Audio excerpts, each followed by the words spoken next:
Madison here with Real Social Dynamics, and welcome to the fucking Madison show, all right? Motherfucking Madison show in this beautiful garden in Miami. We're here kicking it, chilling out. It's beautiful scenery, and I want to bring you something very special to me, something very, very dear to me. And what that is I want to talk to you about happiness. I want to ask you a question. Are you happy? On a scale of 0 to 10, how happy are you? Are you as happy as you want to be? Do you think that you have the potential to be even more happy? For some reason, you just can't get there. Well, today's video is all about that. Today's video is about happiness. This could be like my best manifesto ever. This is my gift to you as a human being, to humankind, how to be happy. Not just an extreme up and down, to all situations across your life. How to find happiness, how to stop and smell the roses, how to create structure in your life so you can enjoy certain moments more, how to let go of your baggage and your pain and your trauma, how to tap into your subconscious and unleash the real you, the new you, the better version of yourself. This is essentially higher self-learning in its purest form, okay? So today's manifesto, I don't know how long it's gonna go for. It could be an hour, it could be an hour and a half. I really have no idea. But what I want from you is this. I want you to commit to yourself before we even start, all right? Like, no bullshit, no bullshit. Commit to yourself right now before we even start. Commit to yourself that you will implement this. Don't just watch it like it's some nice fancy entertainment, right? Like, oh, that was fun. Commit to this. Take notes, and right after the video is done, even before the video is done, stop the video and start to ask yourself, how are you gonna implement this in your life right now? That's what I want you to do. Immediately. Speed of implementation, as Elliot Hulse calls it. Speed of implementation. Super important, all right? So that's it for now. We're gonna crack into it. Stay tuned. You owe it to yourself.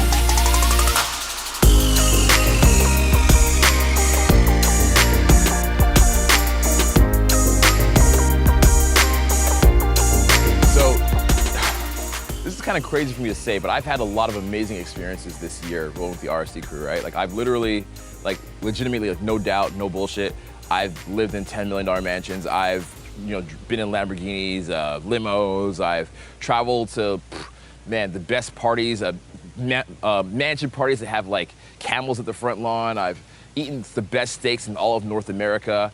Some places like Pacific Dining Car in California, or best food at Steve Wynn Steakhouse in Vegas, or like, it's on the regular. I've hung out with Playboy models. They've referred me to friends of theirs. Like, I've done all of that, all the high extremes, right? And through all of that, what I've really learned is that happiness is not some big thing that's an event. It's not an event, it's the everyday in between. The everyday in between. One of the biggest problems I see on a boot camp program, which is a program we do every weekend with students where we take them out into the field, into bars, lounges, nightclubs, and teach them how to talk to women. One of the biggest challenges I see is that the guys are really, really engaged and happy when they're talking to the woman. But then as soon as they get out of the interaction, the walk away, they are like, they just kind of like slink back down into their sorrow and their unhappiness, kind of like, oh, like sadness again, right? And I notice when that happens, I'm like, dude, don't you know that 95% of your life is walking around without the girl, and then 5% of your life the girl is there? And he's like, oh, well, yeah, I guess I never thought of it that way. I'm like, yeah, that's what it is. So if you can't learn to enjoy the 95%, you're not gonna get by just enjoying the 5% of extreme situations that make you have adrenaline rushes and be entertained, right? It's gonna be not the big things, it's gonna be the little things, learning to legitimately stop and smell the roses. So, perfect example. We're in this garden right now, this beautiful garden, this amazing villa in Miami, and there's no Lamborghinis, there's no steak, there's no supermodels around, but literally stopping and smelling the roses, stopping, taking a moment and looking at the beauty of nature, taking a moment breathing in fresh air, taking a moment to just absorb things that might be details that go unnoticed. Taking a moment to make a phone call to a grandmother, or to get a phone call from a grandmother who loves you. Taking a moment to actually write a handwritten note to a friend. Taking a moment to pick up an old toy that you had as a child and reflect on a cherished memory. All these little moments add up, and they make the 95% of your life enjoyable. What you want to do eventually is get to a point where you're not focused on the big extremes and the big lows, but you're focused on the in-betweens. You're enjoying the in-betweens, okay? The other day, another example, another story is me and my assistants here that are filming, we went to jet ski. It was awesome, it was fucking sick, amazing, blew my mind, first time jet skiing, really, really, really dope, okay?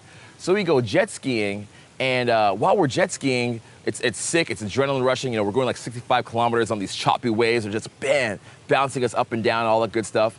And then we get off the jet ski. So what do we have? Jet ski's gone. That was an hour of jet skiing, it's over. So what do you have? You just have the memory. You just have the memory. And you have to enjoy the memory sometimes. Sometimes the memory is gonna be better than the actual thing. And you'll find a lot of times too, when you're going off after these extreme highs like skydiving or just these really cool concerts and situations, you'll find that they don't live up to your expectation of what you think it should be, right? Like, who was I talking to about that? I was talking to Johan, my sister Johan, about this. And we're talking about how, you know, he's like, what city was this? I think Vegas. He's like, is Las Vegas amazing? Is it amazing? Is it dope? I'm like, yeah. But everything that you do is gonna be about 2 notches down of what society tries to sell you it as. Like, for example, you read the sports page, or you read the travel brochure, or you see the commercial. It's like, Las Vegas, yeah. It's like party, drink, shots, booze, fake boobs, yeah, gambling, party, drink, shots. And you're like, this is amazing, I gotta go to Vegas. And then you go to Vegas, your experience is never gonna be that good. Your experience is gonna be about 2 notches down from whatever you think it is. So you think Vegas is gonna be a 9, your experience in Vegas is gonna be like a 7, 7.5 at the most, because your expectation of the thing never leads up to the thing. It never matches up to what you expect it to be, you know? I read in another book about happiness, can't remember which book this was, amazing book. It's a story about a guy who's on this trip, he's hunting or he's traveling the world, and he's remembering this ice cold drink that's in his hometown. This ice cold drink he gets at this little shop somewhere, and it's got like fruit mixture in it, and he's just so excited to have this. As he's traveling, he's climbing these like Mayan mountains, he's climbing like these really hot areas and going through this African jungle safari. He's like, I gotta get home and I gotta have this ice cold drink. He's like just thinking about it. It's like his motivation for when he's like at his, about to pass out from dehydration, okay? He's like exhausted. He's thinking about this drink. And then what happens? The whole expedition's over, he gets home and he has the drink and he's like, I guess it is good. Like, it is good in comparison to what I hoped for. It didn't match up to the idea. You're gonna find that with women too, right? We're talking about success with dating, success with women.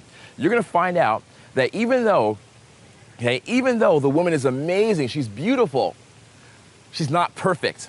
And in the beginning, you're gonna focus on how amazing she is and how wonderful she is and how flawless she is. And as time goes on, you're gonna start to notice the little details in her, little things that piss you off, little things that you're not compatible on, little things that annoy you. And you're gonna say, wow, she's not as amazing as I thought she was. You're gonna notice she's not as great. So even the girl that you want, you put on a pedestal that's out of your fucking league, you're gonna find out she's just human. She's not gonna match up to your idea of how amazing she should be. So what I want you to do is this. I want you to let go, okay? Big thing. Let go of the anticipation of how good and how exciting and how fulfilling these top adventures are gonna be, or these top engagements and details or expeditions are gonna be. Learn to still want them, still go after them, still crave them, still enjoy them, still make them goals, but learn to be content with the 95% of your life, which is the most of your life, which is all of your life, which is the day-to-day. When you can make happiness to those moments and make love to those moments, that's when you're gonna see true happiness come to you. Fuck yeah.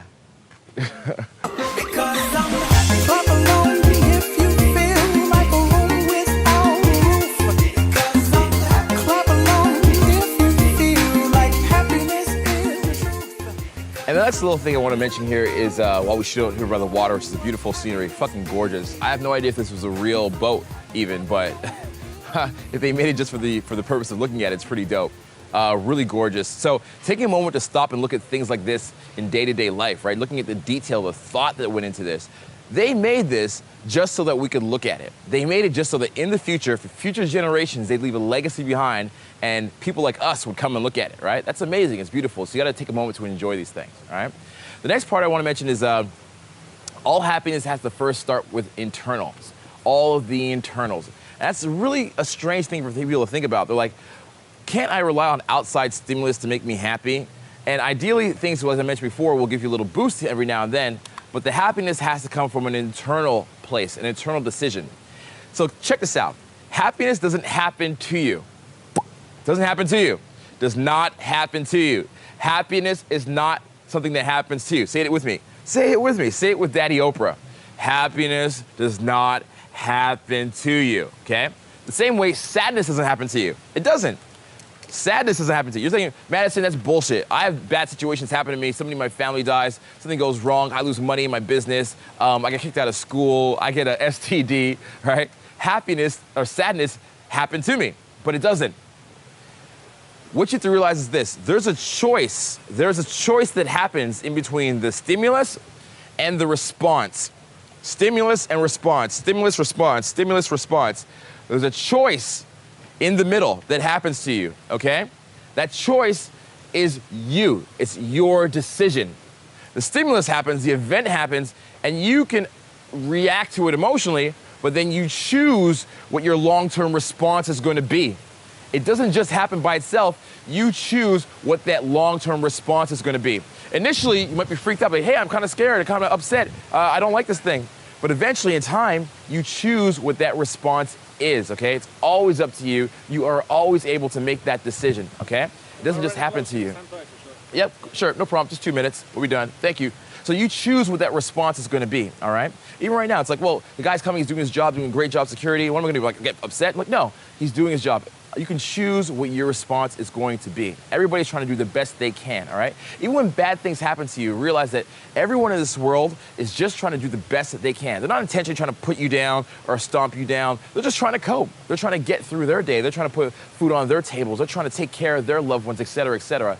Everybody's trying to do the best they can for themselves. Even when a girl breaks your heart, she's not intentionally doing it to break your heart. She's just trying to get through her life. She's trying to make herself feel good. She's trying to find happiness for herself. And sometimes that doesn't equal what you imagine to be happiness, right? Remember we talked about expectations not matching? So the happiness you have to have is a decision. And it's also a process. Check this out. It's the next word. Process. Process. Process. Happiness is a process.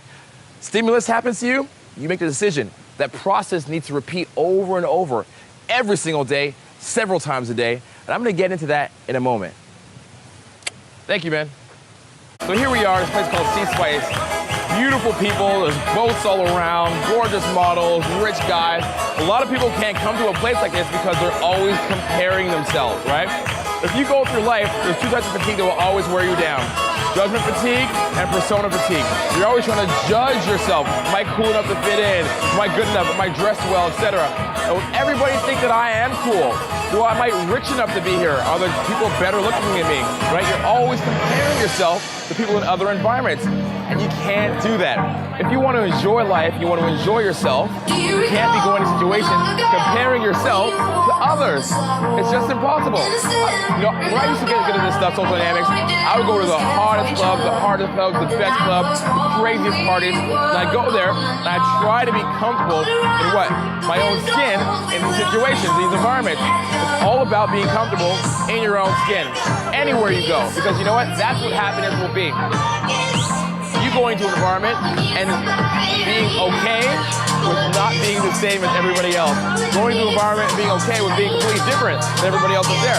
Going to an environment and being okay with just being you and hoping that's enough. Now, it's easy to say that mentally to be happy, but the truth is, you have to actually practice it. As I mentioned before, happiness is a practice. You go into a new environment, a new place, and you try these things.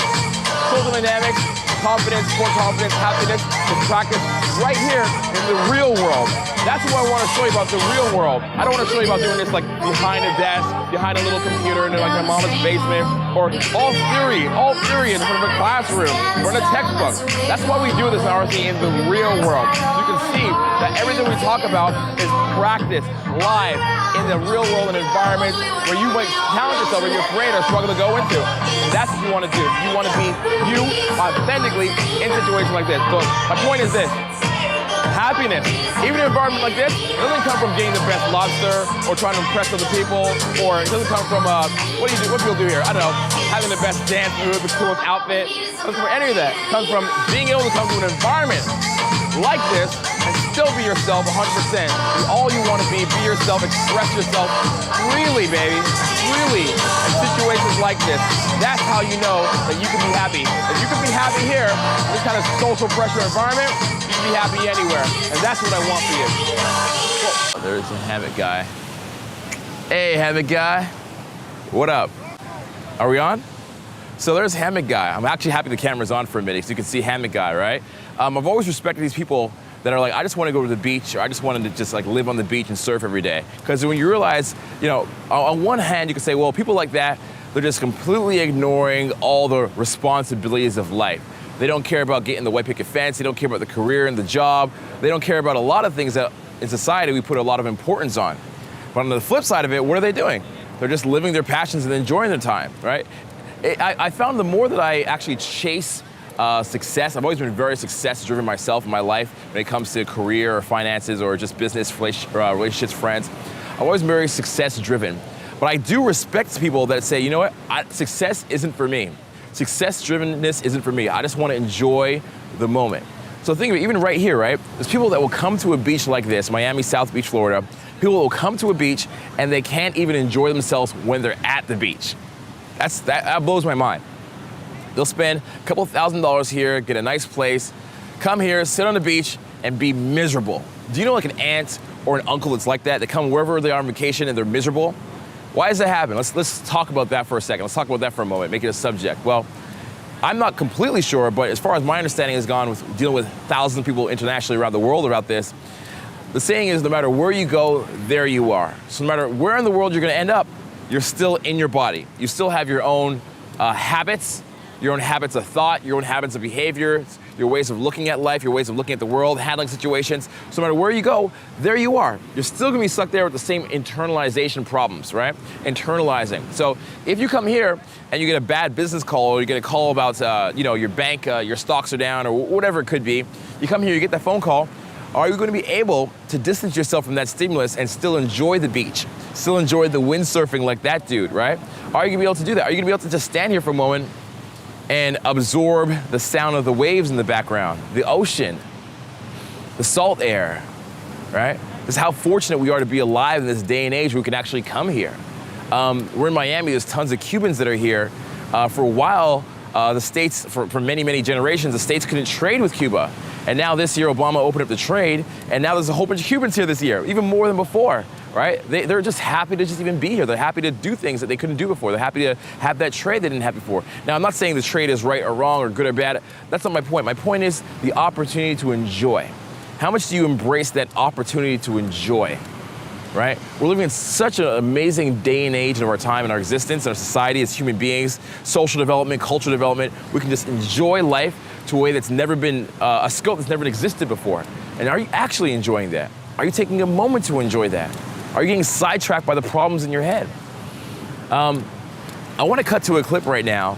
We're going to see me coaching a student on an infield in a boot camp, which is a program that we run every weekend where we take people out to bars, lounges, nightclubs, and teach them about social dynamics. I want to cut to a clip where you're going to see me talking about how the mind is like these clouds in the back, right? And on a beautiful day like this, you'll have orange sky, you'll have a blue sky, you'll have a little bit of a light green sky. But on a beautiful day, you'll have these clouds that are just kind of fluffy and floating along. But on the turmoil days, you have rain in your sky, you have thunder in your sky. And if your mind is the sky and the thoughts are the clouds, the question is, what do you do when there's a cloudy sky? What do you do when there's negative thoughts in your mind? I want to cut to that right now. And the meditation again is like understanding that you just have to let go of the expectation in the moment at least. Before, during pre-brief, expectations. After, during debrief, which we're doing right now, we're doing a debrief of last night, expectations. But in the moment, completely enjoy it. Letting go of as much baggage as possible. So the way I describe the mind is like this. You guys can write this down. So the way I describe the mind is like this. It's a blue sky, okay? Blue sky. And that's our mind. That's our mind, okay? Sometimes it's not blue, sometimes it's a little gray, sometimes it's a little off color, but that's our mind usually. When it's good, it's blue. Our mind is healthy. And then we have clouds in the sky.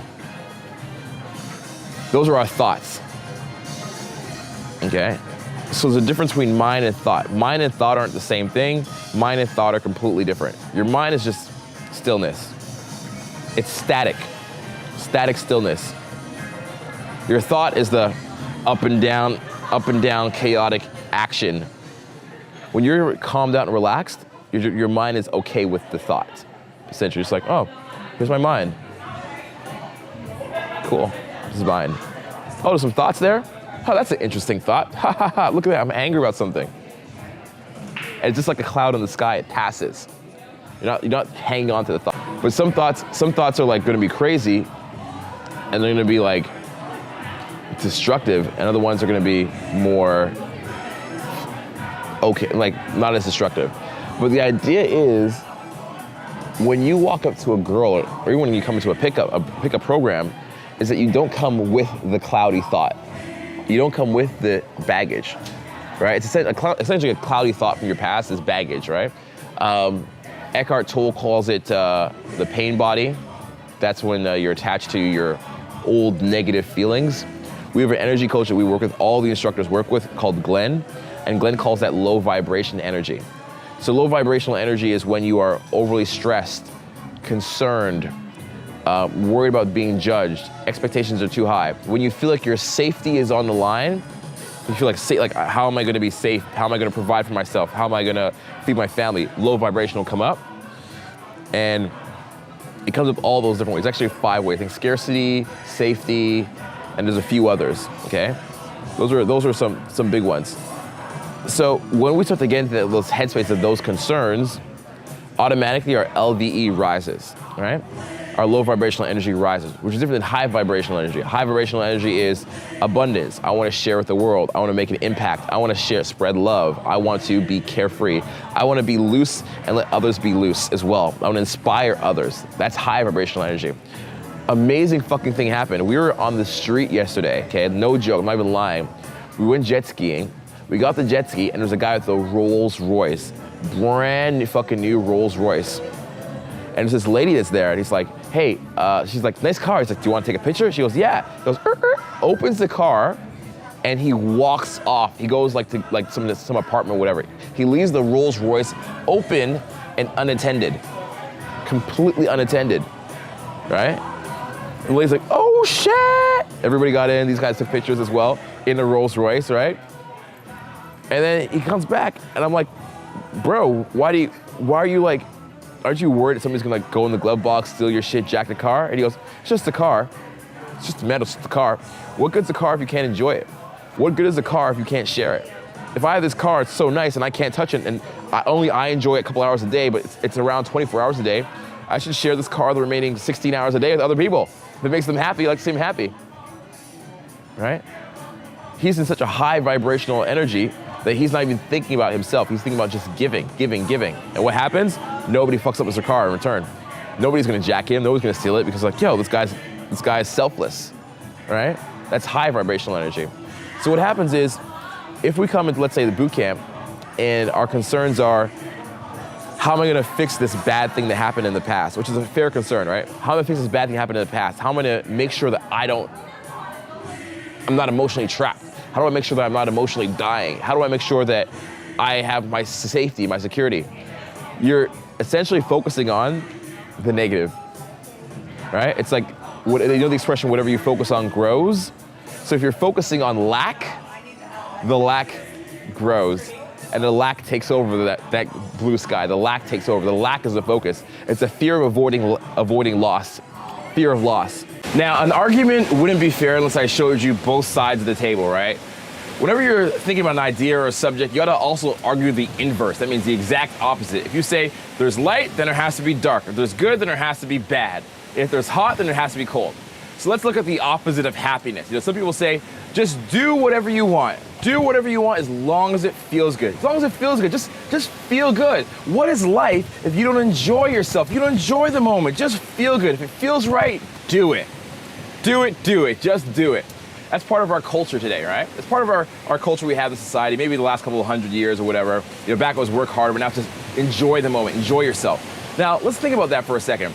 This is something that exists, this YOLO culture. It's like hashtag YOLO, you only live once, you only die once. Live fast, die young, die hard. You know, this kind of like idolization of Jimi Hendrix and Kurt Cobain and who else? Amy Winehouse, and just like this idolization of they went hard, they went fast, but they enjoyed it. And fuck it. If if I'm 27 and I die 27 or 26, 25, it was worth it because I just went all out and I enjoyed it. Now, I'm gonna argue that kind of mentality also has some downside to it. Would you agree? Is that fair to say there's some downside there? Not to judge it, but there's some downside, okay? Downside is you die. Downside is your health goes away. Downside is you're so focused and so extreme in one area of life, you forget to enjoy and have a balance in other areas of life. Listen, I'm not gonna tell you to not be extreme. Listen, I'm one of the most probably extreme people on the earth at this moment, right? Traveling to 32 cities a year, 32 countries, teaching people this risky kind of social dynamics, pickup stuff, right? I'm probably one of the most risque people that are out there. I'm not gonna tell you to not be extreme because that makes no sense. But what I will say is that there is balance eventually.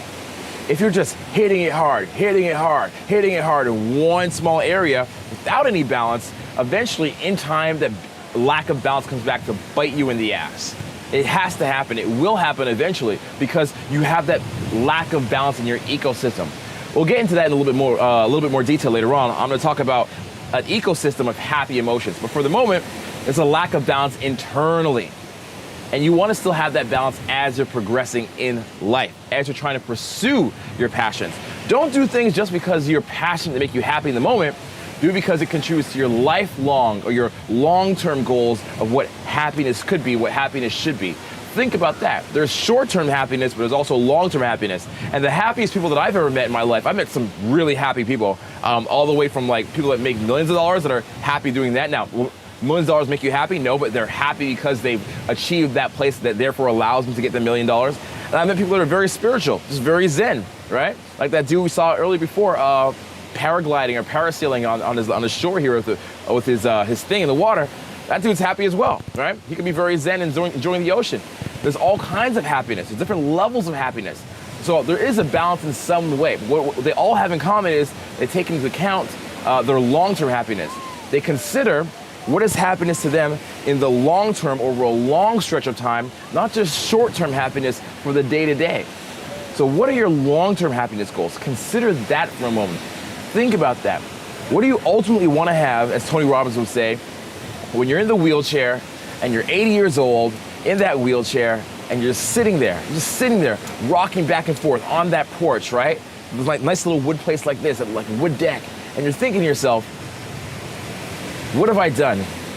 Am I happy with what I've done? Am I satisfied with what I've done? Am I proud about what I've done? Did I spend enough time with my family? Did I spend enough time with the people that matter? Did I spend enough time doing what I love? Did I spend enough time not even worrying? How much time do you spend worrying about things that don't matter?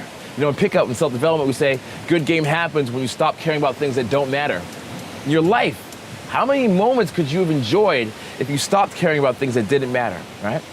And with all those factors, then look at your long-term goals of happiness. What do you need to be happy once you're in that wheelchair or that rocking chair or on the deathbed and you've got the IV plugged into you, your family's all around? Are you satisfied? What could you need to die in peace? You know, a lot of life isn't just enjoying the moment, it's also thinking about death, to be perfectly honest. I spent years thinking about death. I'm not in love with death or the idea of death. I don't want to die at all. I'd love to live to be 10,000 years old. You know, God willing, I would do it if it existed. I wouldn't go to the extent of like freezing my body like Walt Disney or all these other things, these rumors you hear. But I would love to death. I would love to not die. I love to death the idea of not dying. I thought about death for years, about 3 or 4 years of my life. I think death was the focus of my life. Every day I woke up and I thought about dying. That's crazy, right? The first thing I thought about as I woke up in the morning was what I want to do today and what would happen if I died today. No bullshit, no joke. What would happen if I died today? How could I get the most out of today if I die? So death is not a curse. It can be a blessing in a way because it allows you to put life into perspective and think about the moments you're having. Really squeeze the juice out of those moments of life you're having at that moment. Enjoy them. Death can help to put things in perspective, okay? So what I want you to do is also think about an opportunity in your life and think about that moment of death approaching. What's the urgency to enjoy the opportunity? What's the urgency to take action on that opportunity? What's the urgency to just enjoy and sink your teeth and just get all the juice out of that opportunity? And don't fear death. I want you to use death and consider it. Use it as a tool to your advantage to allow you to just go deeper and enjoy life.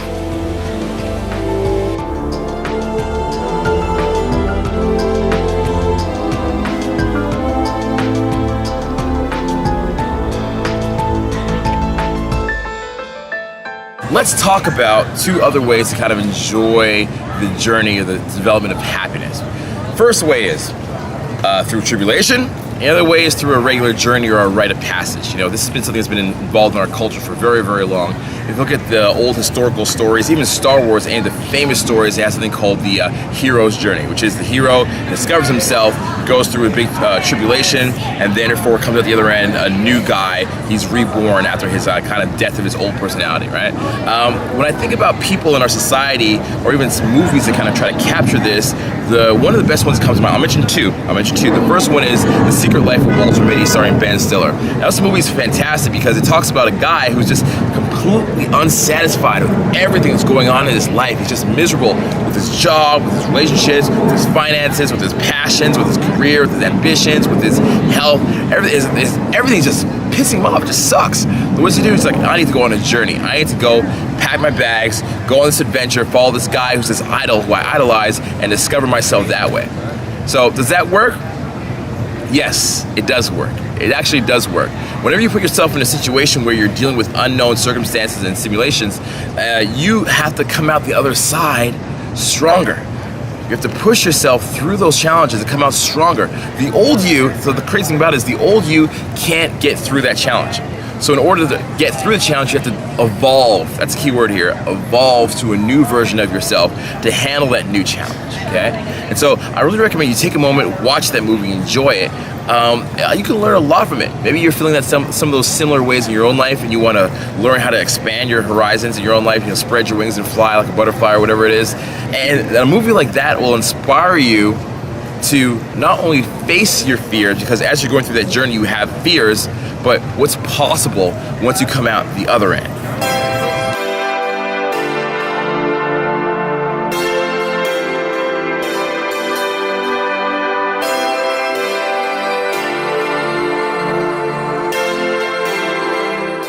Another movie that I want to talk about is a movie called Hector and the Search for Happiness. Very, very fitting title.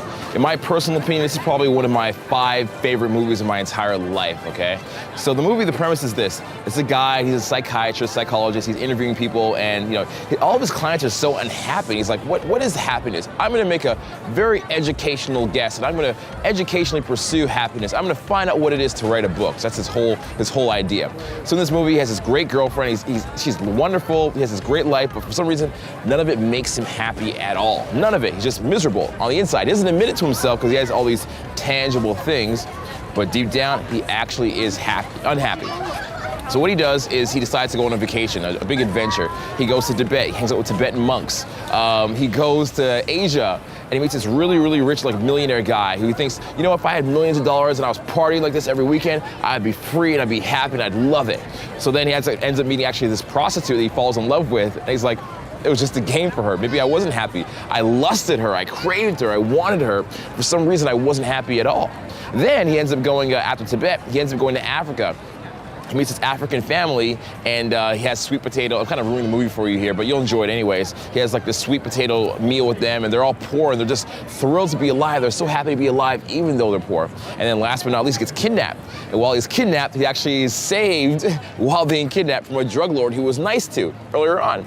So all these things happen in the movie. At the end of it, they figure out that happiness isn't something that you have as one emotion. It's not like I have happiness now. Happiness is what I have. It's not one emotion. They found out that happiness is actually a combination of several emotions. Love, appreciation, admiration, honor, all these together make happiness. Even being afraid to miss the person that you love, the people that you care about, that also creates happiness, right? So at the end of the movie, the big quote is this: happiness is not something that you pursue, okay? Pursuing life doesn't make you happy. What it is you are pursuing things, or you're happy because you're having a pursuit. Your happiness is because you're taking action, not because you acquire certain things, but just because you're taking action. So I definitely recommend you check out that movie. One of my top, again, 5 movies I've ever seen in my life, and I really enjoyed it. In this part of the video, I want to talk about the chapters of happiness, right? Up until now, it's been a lot of theory. I want to say exactly precisely what chapters of your life you can work on to actually find that happiness. And there's a few, okay, there's a few. The first one is religion and spirituality, health, wealth, and relationships. These are proven. These aren't like things that I'm making up. This is like been categorized all throughout history. A million authors have written about this. It's kind of a well-known fact. So the first one I want to talk about is religion. Now, spirituality as well. I personally have been very, very open to it. I've looked at a lot of it. I've studied it pretty much my whole life, okay? I've always been into spirituality. I've read the Bible from beginning to end, like every single page of it, every single sentence. If I didn't understand something, I went and I researched and referenced it. It took me 1.5 years to do it, but I did it. Even the Quran, right? I don't necessarily follow those views, but I said, if there's 1 billion people on earth that believe in something, I want to understand why they believe it. Let me figure out why they believe that thing. Let me understand what they're thinking, okay? So I'm not either for or against any particular religion. I'm always trying to have a balanced view and educate myself on these things. Now, with that said, religion does have pros and cons for a lot of people, okay? Let's look at the pros in this video. That's what I want to talk about, the benefits of it. So the first one is it helps to reduce anxiety. Why does it help to do that? Well, because you're not so much concerned about what's going to happen to you in the future anymore. You're like, well, if I follow these rules, I'll end up in this end scenario or this afterlife or this kind of a byproduct of life. So your concerns about the everyday kind of get pushed to the side as you're more concerned about the longevity, okay? The next thing is it teaches you an appreciation for the simple things. Every day you wake up and you pray, or every afternoon you pray, or every night you go to sleep, you pray. So what happens when you do that? You start to understand and appreciate all the good things that happen to you, things you might have taken for granted before, right? If you follow a lot of motivation or Tony Robbins, a lot of guys call it a gratitude journal. Just waking up and writing down a list of things that you appreciate. 2 or 3 things that you appreciate in the day that make you felt great, that you've appreciated, that you've learned, that you've experienced, so you don't forget them. The next day, when you're going through some crap in life, you're like, well, I experienced this yesterday. I guess I should be appreciative of that. Now, let's talk about happiness and money. Money, money, money, money, money. Now, you might have heard the expression, the love of money is the root of all evil. I absolutely believe that. If you love money and money is your priority around before your health, family, spirituality, it can lead to evilness, okay? But not having money could also lead to the evil. Think about all the poverty, all the crime that happens, the majority of crime, not the high roller banker crime, but like the white collar crime, but like the everyday blue collar crime happens because of a lack of money. It happens from poverty. At the same time, I mean, I look at the other side of the argument and I can say, well, there's a lot of people that are poor, right, in third world countries, and they're just having a great time. They're able to just wake up with their families, have a meal, play in the mud, play in the dirt, and enjoy waking up, enjoy the sun, enjoy the air around them. So there's both sides of the argument, okay? I understand both of them. But now what I want to do is look at how money can actually help you be happy. All right, so first of all, the love of money is the root of all evil. I know people that are no money and they are pretty evil. What happens is when you don't have money, it puts you in a stressful situation, okay? It increases your stress, your cortisol, your worries. Imagine not knowing what you're gonna eat the next day, how you're gonna survive. It puts you in a situation where you can't even enjoy the moment. It takes you out of presence, as we talked about before. Also, when you don't have money, it decreases your security, right? You don't feel secure about your ability to even provide for yourself. You don't feel secure about your ability to take care of yourself. You want to take care of yourself. You want to be able to provide for yourself, but you can't. And that makes you angry. It pisses you off. It hurts you. And it affects the others that are around you. I know one of my greatest goals, and some of my friends and the guys that keep around me, some of their greatest goals are they want to have money not just to take care of themselves, they want to have it to take care of their family and their friends, okay? They want to take care of their family and their friends, which is a very, very, very noble thing. Very noble, extremely noble. It's a good quality to want to share it and take care of others around you. I know several millionaires. Actually, I know about 5 or 6 millionaires that I hang out with on a weekly basis, okay? And these 5 or 6 millionaires always have the check, so to speak, right? There's a Drake line from a song. What's that Drake line? I think it's like, you ain't gotta worry because Drizzy gonna pay it, right? That's my brothers, I ain't even gotta say it. So it's the idea that you have money, you wanna take care of those that don't have money. You wanna help provide new opportunities to them that they can't even get to because they don't have the money. Take them on vacations, educate your friends, bring them along with you for the ride, right? That experience, that expression of it's lonely at the top, Well, bring your friends with you to the top. Enjoy the money. Use the experiences that money can provide for you to have your friends along with you. But on the flip side, if you don't have the money, you can't educate yourself. You can't take care of others, okay? So think about that. Money is a tool, and it's a tool that allows you to spend lots of time with people that you care about. If you have a 9-to-5 job, guess what? Or even like, let's say you work as a security guard or something like that, or you work a night shift, you're missing you have a little daughter, or you have some cousins or some family members, you're gonna miss out on those dance recitals. You're gonna miss out on those high school plays. You're gonna miss out on those dates that you wanna go on. You're gonna miss out, if you have to travel, you're gonna miss out when you wanna have a sick family member you wanna see.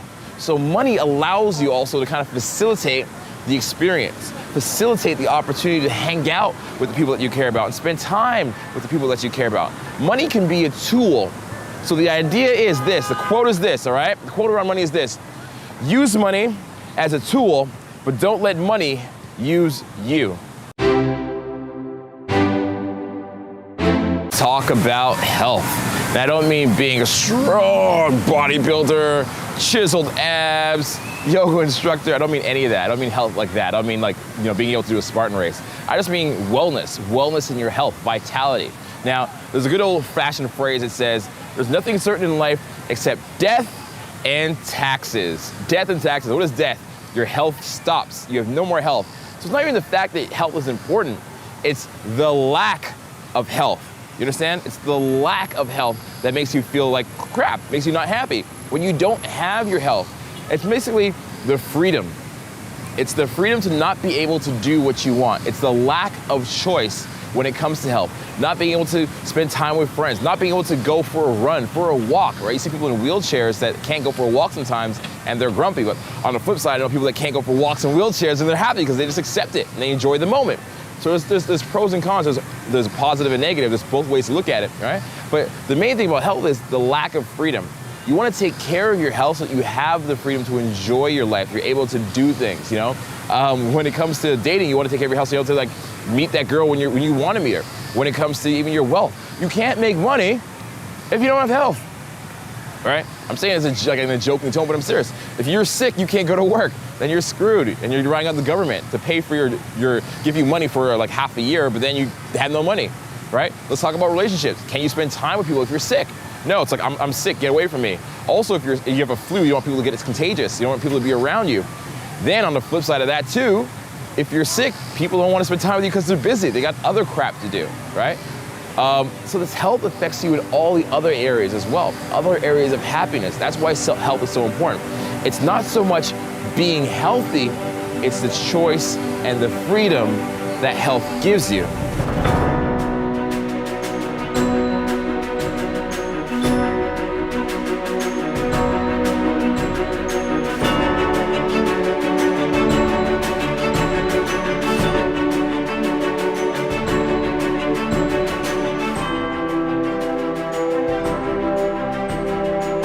Now I want to end this video with the last and final part of the journey, the saga, the epic story of happiness, which is not just happiness with you, but happiness with others, happiness with the world, sharing with others around you. Happiness isn't something you just kind of possess and hold on to.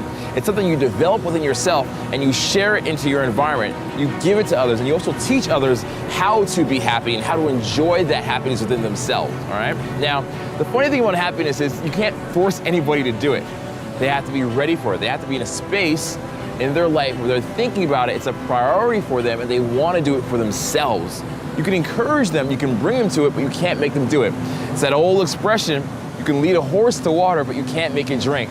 Like, it's funny, all these old parables from the past, they actually have a universal truth to them, a principle that's gonna exist forever. And that is, for this one, you can lead a horse to happiness, but you can't make it drink. You can't do it. You can try to make people happy, but you can't force them to be happy. One of my favorite quotes is from the Bible, actually. It says, "Don't throw your pearls before swine." So in other words, don't put your good things, your good investments into people that don't appreciate them. And then it ends with, "They will trample on them and then tear you to pieces." Think about that.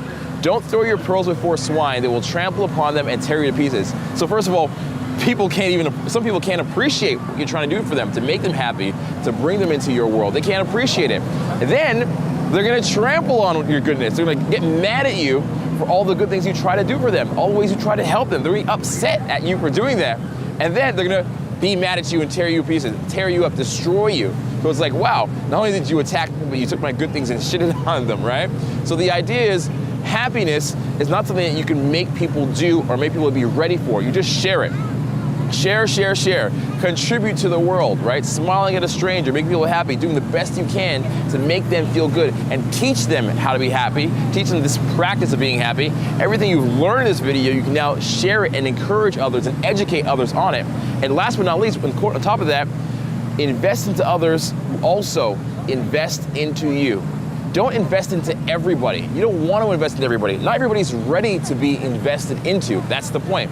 But invest into others who are also willing to invest into you. You want to make sure your efforts go into people who are ready for it, because if you don't, what happens? You just get pissed off. Just angry at the world. I do this for this person, they don't appreciate it. Nobody understands how hard I work. Nobody understands how hard I'm making an effort. I do this and this and that. They don't even care. They just trample on me and tear me into pieces. So you want to invest your efforts into people who are going to appreciate it. Now, does that mean you have to invest your efforts in people who are like on a top level, like only like high class, high level successful people? No. But what it means is you want to invest in people who are on your level, ahead of you, and below your level, wherever you're currently at. Try to make those people happy. Happiness isn't also just like trying to bring people out of the gutter. It's relating to people who you have commonalities with, and also giving to people who are on a higher status or higher level than you. All right, a lot of people think, if I have somebody that's on a higher level, why would I try to make them happy? Like, let me give, let me see what I can get out of the situation, mentors, etc. But it's not always about you. Happiness is about giving it to others. The journey of happiness is about giving to others. The spirituality of happiness is about giving to others. It's never about you. Happiness can only happen when you're ready to live outside of yourself. Think about that for a second. Like, take a moment, like literally think about that for a second. Happiness only happens when you're ready for giving that happiness outside of yourself.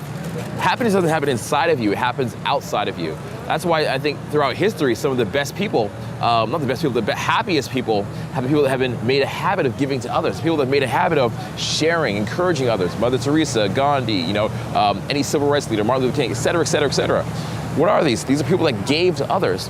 So if you're not feeling good, if you're not feeling happy, what can you do? Go out, volunteer, be a part of a church organization, spend time in a hospital to take care of others, right?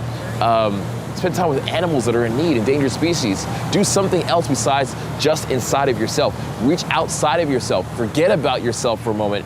Make others happy. Make an effort to make others happy, and make an effort to teach them how to be happy. And in return, you will be blessed with happiness. So, that is my happiness manifesto. I have no idea how long this video was. It could have been an hour and a half. I have no idea. But I do want to say that I appreciate you watching this video. This is probably like my life's work on happiness in one way or another. This video isn't about just sitting down and being entertained, as I said before. Don't fucking watch this video and be entertained. Take action. Take action. There's gonna be a crazy amount of notes, a crazy amount of pop-ups on the screen. These are meant for you to actually pause the video, take a moment, appreciate what you've seen, and implement it in your life. It's not about just like enjoying what you see. It's about living what you see. The practice of happiness. So I want to thank you so much for watching this. I want to also encourage you, if you got something out of this video, share it with somebody else. Share it with a loved one, share it with a friend, share it with somebody that you think could benefit from this, okay? I made this very, very universal, so there's gonna be something that relates to one guy and something that relates to another girl, but everybody can get something out of this, all right? So please share this and share that happiness, and you'll feel better for even doing that yourselves. I want to thank you very much for watching. I know this means a lot to me, and I hope this means a lot to you. And I hope this is the video that you come back and you watch time and time again every few months. And as you watch it on your journey to happiness, the information in this video means something different to you every time, and it refreshes you and ignites new ideas and new thoughts within you every single time that you watch it, all right? So that's it for now. Subscribe. I want you to leave your comments down below. Any comments you leave, me and my team, me and my guys, we watch it. We actually watch and read all the comments, and we try to respond to all the comments as well. So please leave a comment. We're gonna look at it. We're gonna respond to it. If you have any questions about the homework assignments in here, write those down as well. I will answer those. And as always, subscribe. If you appreciate these videos, if you like what we're doing here, the way to let me know to do more of these is to subscribe. That's it for now. Keep in touch, and don't be a stranger. Cheers. Whew.